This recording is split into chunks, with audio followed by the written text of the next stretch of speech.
High BP, অনেকের উচ্চ রক্তচাপ বা হাই বিপির সমস্যায় ভোগেন। হঠাৎ করে হাই বিপি হলে আপনি কি করবেন? সেখানে কোনো ওষুধ নেই, ডাক্তারও নেই। আপনার নিজের চিকিৎসা নিজেই করতে হবে। যাদের হঠাৎ হাই বিপি হয়ে যায়, এতে অনেকে স্ট্রোকের ঝুঁকি বেড়ে যায়। হাই বিপি হলে আপনি বুঝতে পারেন আপনার শরীরটা দোলা খাচ্ছে বা হঠাৎ করে ব্যালেন্স হারিয়ে ফেলছেন। সঙ্গে সঙ্গে কোনো জায়গাতে চুপ করে বসে যান। বসে যাওয়ার পরে হেলানা দিন।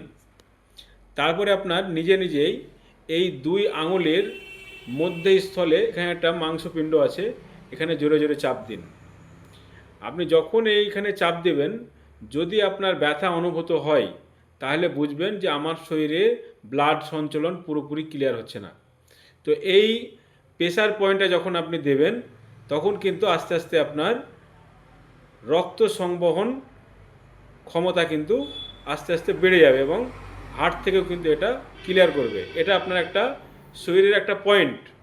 এই পয়েন্টে যাবেন, এটাকে ইকোপিক থেরাপি বলে। এগুলো বাদ দিয়েও আপনি বেশি বেশি করে জল খান। একটু জল খেলে হাইড্রেশনে রক্ত চাপ কিন্তু কমায়। কলা কলা খাবেন, কলাতে পটাশিয়ামের কাজ করে, পটাশিয়াম আছে এতে, এতে প্রেশার কমায়।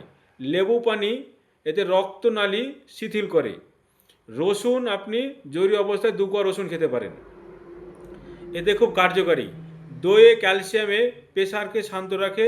শসা শরীরকে ঠান্ডা রেখে প্রেশার কমায়। তরমুজে পটাশিয়াম থাকাতে রক্তচাপ নিয়ন্ত্রণ করে।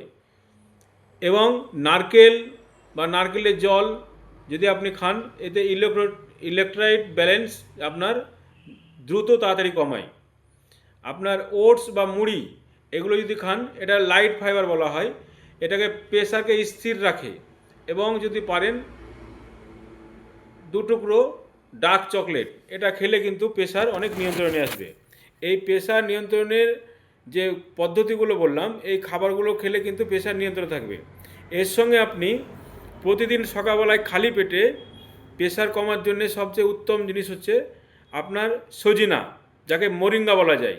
এই মোরিঙ্গাটা খেলেও কিন্তু আপনার প্রতিদিন সকালবেলা 1 চামচ করে মোরিঙ্গার মানে পাতার টুকরো বা সাজনা পাতারকে গুঁড়ো করে যদি আপনি প্রতিদিন সকালবেলা গরম জলের সঙ্গে খান, তারপরে 1 ঘন্টা কোনো খাবার খাওয়া যাবে না।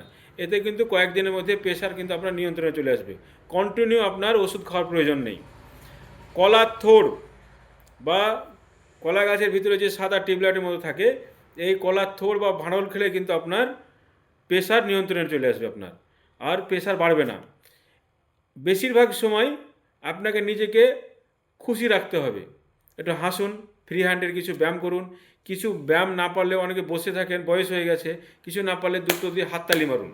এই হাততালি মারলে কিন্তু এই ব্লাড সঞ্চালন কিন্তু এতে প্রেশার পয়েন্ট রয়েছে, এতে কিন্তু ব্লাড সঞ্চালন অনেক নর্মাল হয়ে যায়, আপনার প্রেশার কিন্তু বাড়বে না।